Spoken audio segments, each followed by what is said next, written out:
오늘은 교재 96쪽에 대도, 가고, 이난문. 대도, 그러니까 우주의 진리 큰 깨달음은 각오하는데, 깨닫는데 쉽고 어려운 것이 있다는 거죠. 그래서 우리가 깨닫는 데 있어서 쉽고 어려운 거 한번 구분을 해 보십시오. 그래서 오늘 좀 자세히 공부를 하고 우리들의 입장에서 한번 살펴보도록 하죠. 일단 내용을 보면, 자, 풀이한다. 살맛이 풀이하죠. 슬기로운 사람은 사물에 맡기고 자신에게 맡기지 아니므로 취하고 버림이 없으며. 이게 우주 진리라는 얘기예요. 우주의 진리는 말이 없지만 인간의 입장에서 우주 하나가 되라는데 결국 취사 선택을 하지 말라는 얘기고, 또한 대립함과 순응함도 없다. 마찬가지죠. 긍정 부정이 없다는 거죠.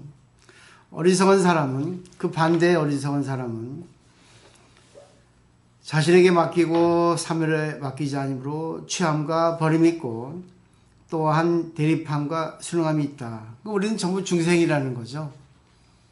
그냥 결국 자연 그대로 살아가는 얘기가 되겠을 것 같아요.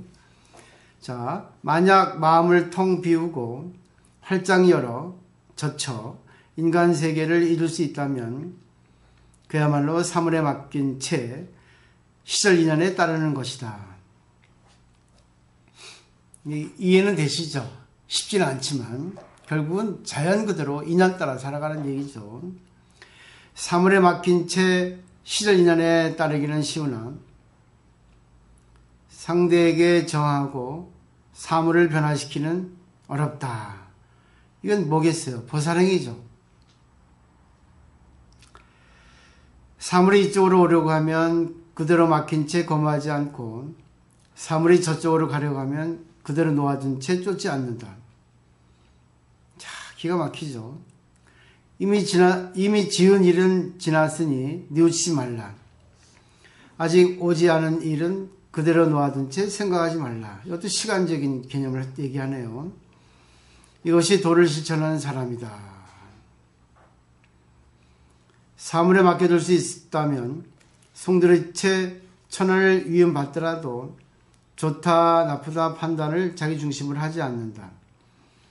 사물에 맡겨 거부하지 않고 놓아둔 채 정하지 않는다면 언제 어디서나 유유자적하지 않겠는가.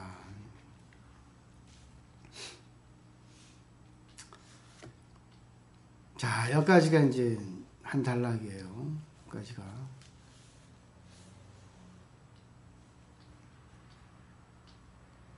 자, 그 다음에 볼까요? 큰 도는, 그러니까 진리는 아주 알기 쉽고 아주 실천하기 쉬운 것인데 세상 사람들은 아는 이가 없고 실천하는 이가 없다고 하는 것은 어떠한 뜻입니까? 부디 가르쳐 주십시오. 라고 이제 여쭙죠. 답하시기를 그 말은 진실이다. 마음을 높이 간직하고 몸을 눕혀 내키는 대로 지내면서 아무것도 짓지 않는 것을 도를 실천하였다고 하고 아무것도 보지 않는 것을 도를 보았다고 한다. 아무것도 알지 못하는 것을 도를 알았다 하고 아무것도 닦지 않는 것을 도를 닦았다고 하면 아무것도 실천하지 않는 것을 도를 실천하였다고 한다. 이것을 알기 쉽다 하고 실천하기 쉽다고 하는 것이다. 그 다음에 노경에 이르시되, 노자 도욕경이죠. 마지막까지 삼가되 처음과 같이 하라. 그렇게 하면 절대로 실패하는 일이 없다고 하였으니 이것은 어떠한 뜻입니까?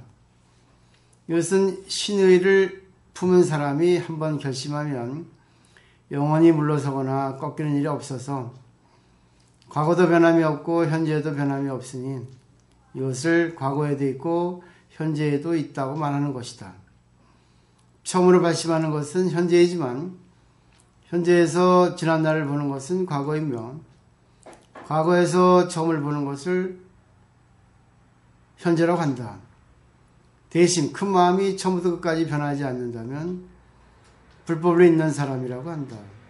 예나 이제나 변하지 않는 것을 열매, 진실을 하고 헛되고 거짓된 것을 꽃, 가식이라고 한다. 이런 뜻이에요. 자, 말은 쉽고 또 이상적인 내용인데 이거를 뛰어난 사람은 바로 알아듣고 실천합니다.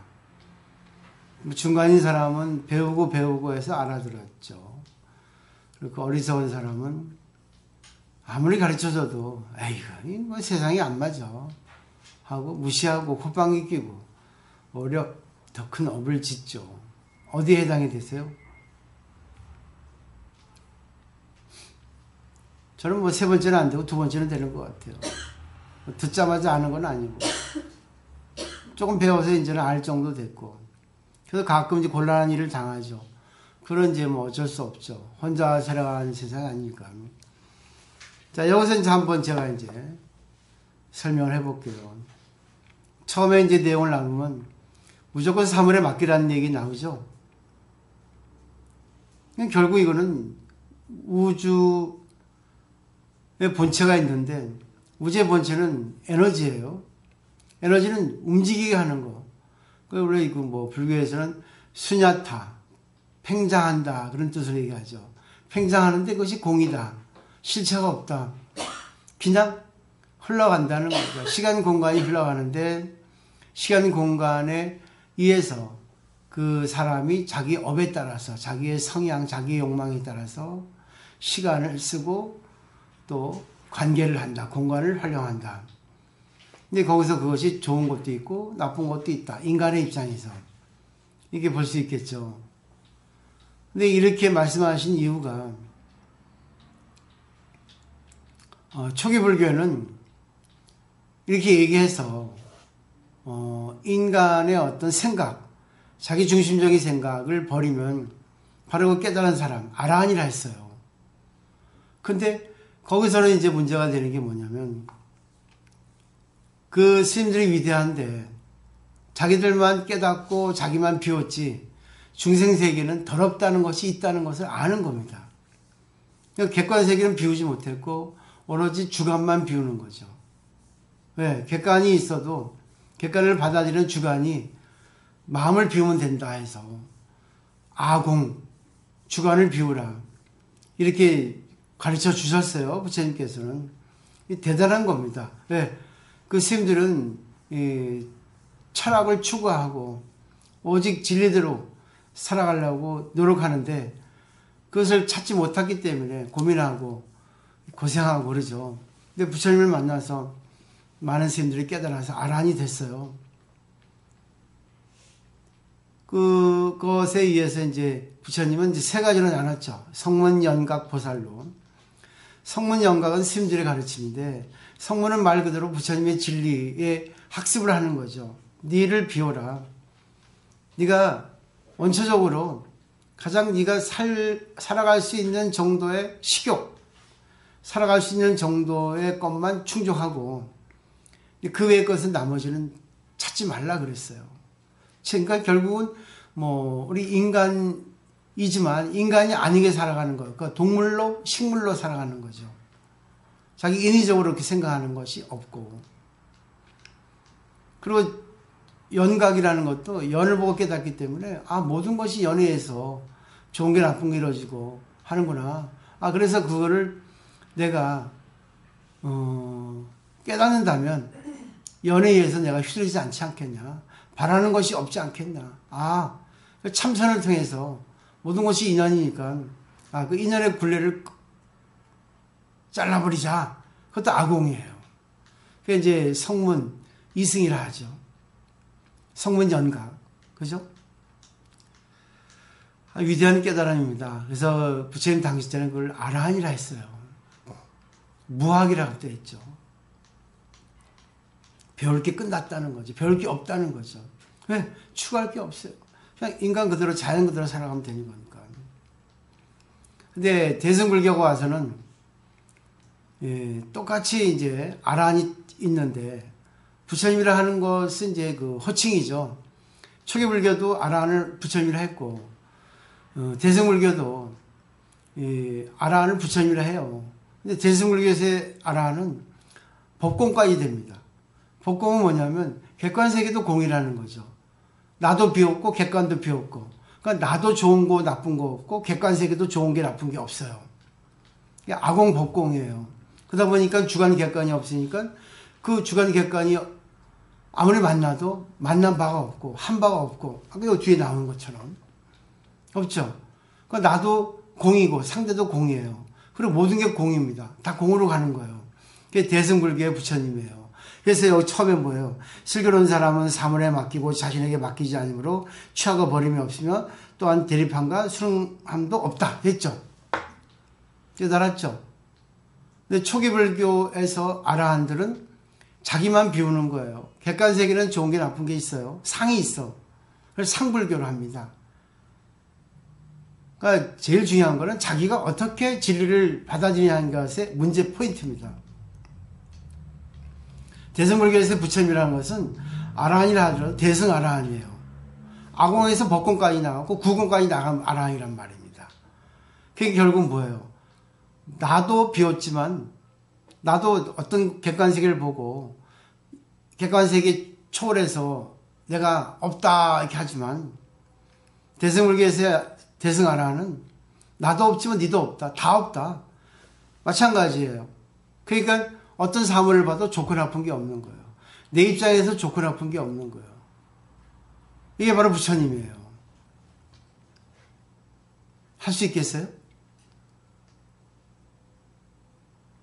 할 수 없죠. 이렇게 하면 못 살아요.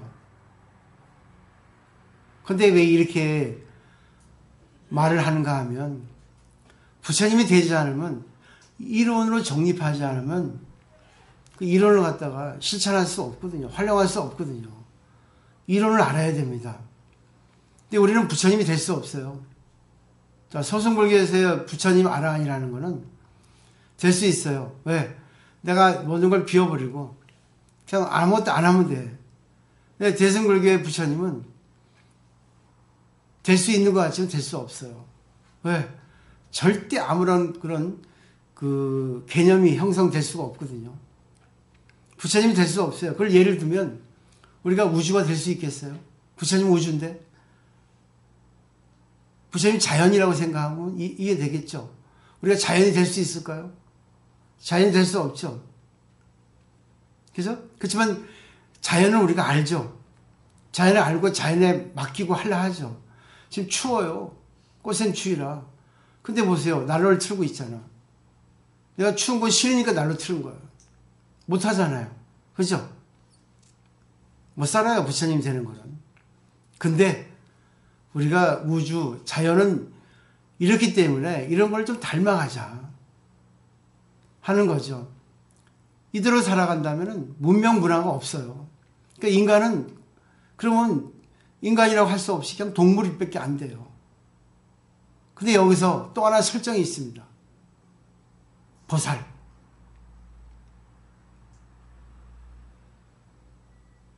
보살을 설정해서 부처님 같은 이치, 깨달음을 가지고 보살행을 하는 거죠. 보살의 사상으로 추우니까 난로를 만들자. 난로를 트는 거예요. 근데 저 난로를 틀어도 어느 분은 좋다 합니다. 어느 분은 싫다 해요. 왜 그러겠어요? 몸에 열이 많은 사람은 덥다 합니다. 또 요즘은 저도 몸이 약해져가지고 난로를 틀지 않으면 추워서 못 살겠더라고요. 내 파카 입고 있잖아요. 낮에 양말도 두꺼운 거 신고 있고. 봄인데도 그래요. 이제 나이 먹으니까 어느 게 진짜예요? 그때그때 맞게 하는 것이 바로 보살이에요.